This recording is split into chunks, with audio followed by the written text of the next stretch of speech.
Tuli bankabino yenga twesimye ino olwalina ifono Busoga Kibumba eyatuwa olw'ekirabe kye ekikolowo tweyimbenga Busoga tebenkerenga ensenense. Kale tuli mu lubiri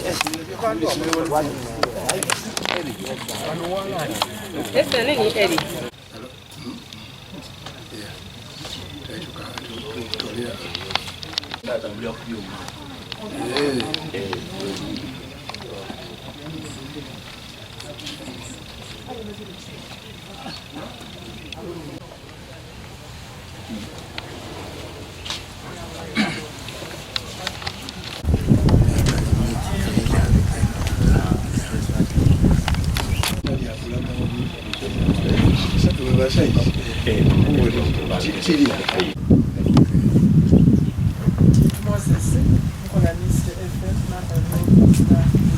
Paul, BBS Serafine.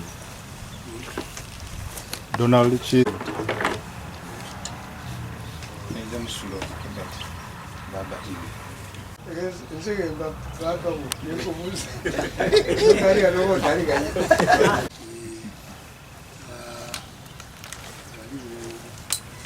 Dakola introduction yenze kumanya ba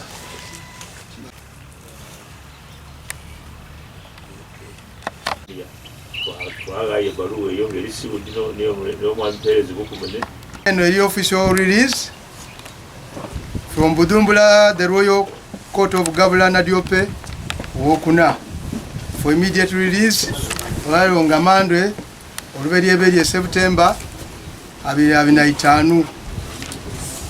Subject erinti Royal Bus announcement of twin heirs to the throne of Governor Diope.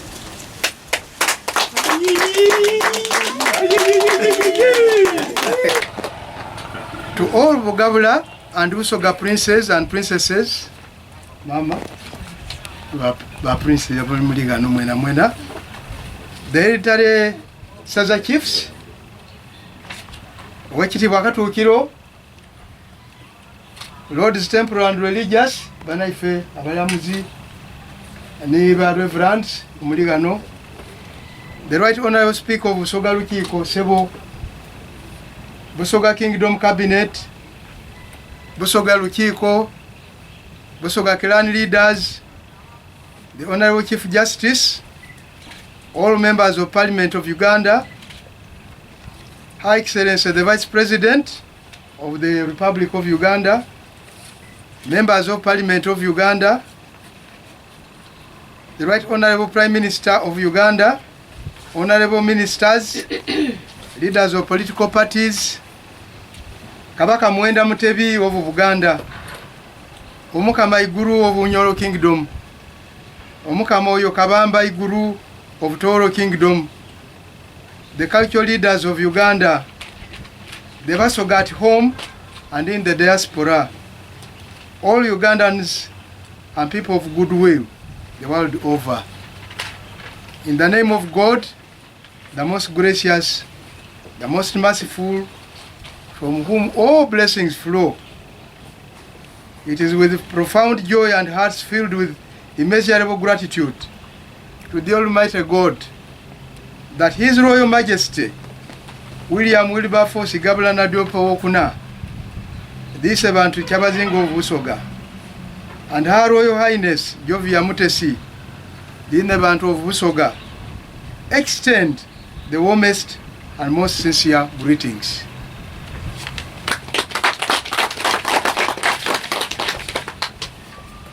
His Royal Majesty William Wilberforce Governor Diope the Fourth, this Innebantu Kyabazinga of Busoga, and Her Royal Highness Jovia Mutesi, the Innebantu of Busoga, are blessed to announce the Tubugabula BB, Busoga Kingdom, the nation of Uganda, and the world, the safe and joyful arrival of twin royal princes.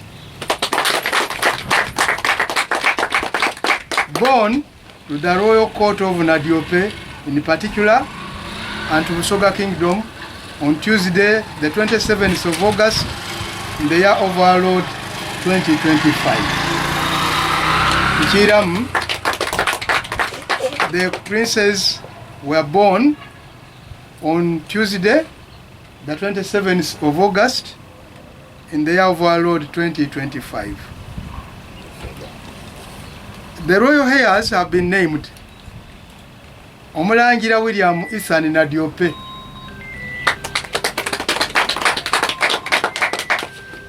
Omulangira Anodi Eli Nadiope. Let me repeat. Omulangira William Ethan Nadiope. No Omulangira Anodi Eli Nadiope.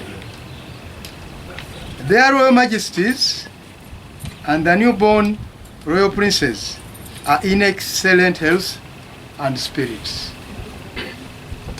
The entire royal family is overwhelmed with joy and deeply thankful for this double portion of divine blessing and the continuation of the noble Nadiope lineage. In accordance with the family tree, the royal twins are the cherished sons of the Kyabazinga, William Wilberforce Gabula Nadiope the fourth. The grandsons of the late Professor Arnold Wilson Nadiope. The great-grandsons of the late Sir William Wilberforce Nadiope the third. Baredat Bujumbura one.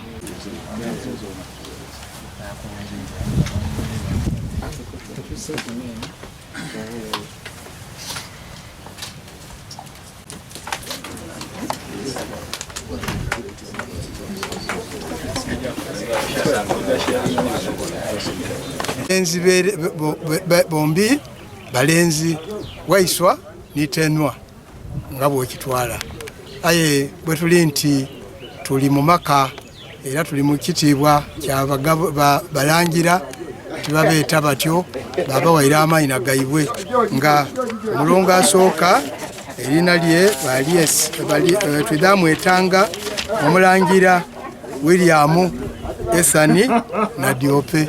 Erya William mulidi bulungi litolayo William Wilberforce yatolayo ni William ono aliwo yatolayo litolayo aba babiri wabaawo ni Omulangira w'okubiri ni Arnold Eli Nadiope. Erya Arnold eryo litolayo erya Wilson dada waibwe azaala William Wilberforce Kadombula Nadiope w'okuna. So abalongo bano baine ebikenkizo kye batuyambye okutolayo batwereyo William Nadiope Sir William Wilberforce batolayo ni Wilson Arnold Nadiope dada waibwe.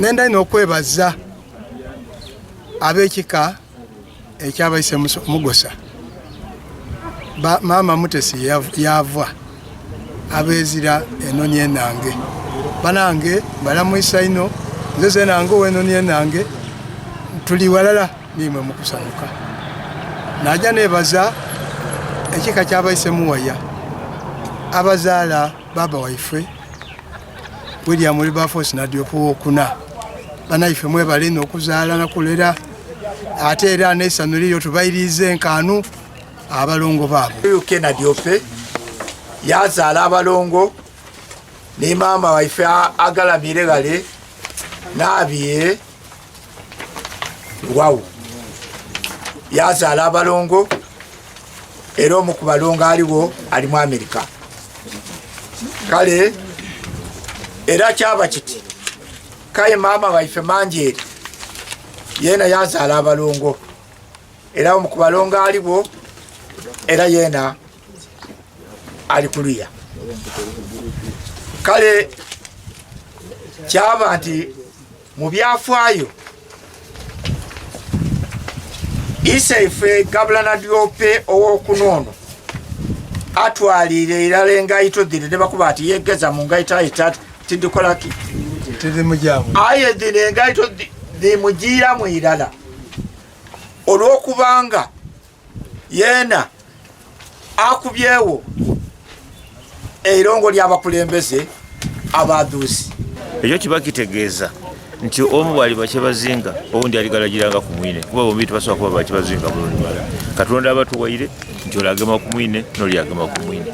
Ekyo n'ekindi ekyokubiri wana wakyebazinga n'owagabula abalongo galiwo mangi kyakatumaze okukyatukatumye bulungi ng'olitazaire kuki balongo. Ate twebaza Katonda olw'okumuwa first born abaana batandikireku nga baki nga balongo ate balenzi abanaasobola okukiikirira n'okutambuza obwakyebazinga buno okujja mu maiso.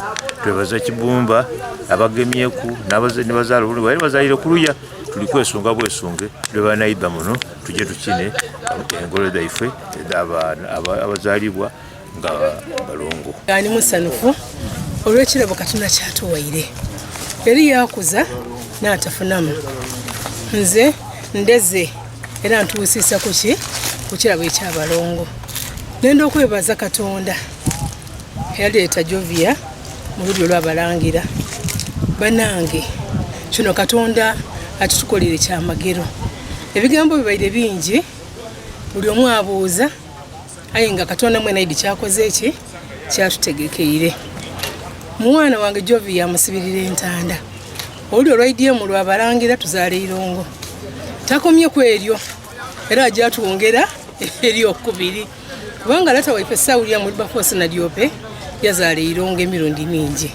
Yena tuli musuubira mu irongo lya mirundi mingi. Aye twenda okwebaza Katonda olw'ekirabo ekyo. Abasoga ebibuuzo ndowooza biweirewo. Basanufu ino ifa ng'Abasoga okubona nti tufunye eirongo mu Busoga. Twebaza Katonda okutuwa abalongo abalangira. Mukama mulungi era tumwebaza nga namawulire getufunira olwaleero tuli baisano ino. Twebaza ekisa kya Katonda ng'Abasoga kubanga ewaife eno mu lubiri tufunye abalongo. Abalongo bano kirabo era tukyeta a double blessing to this land and to this kingdom. Era tubona nga Obusoga bujja kutambula ino kubanga Katonda atwongeireku emirundi ebiri e Busoga wano. Mukama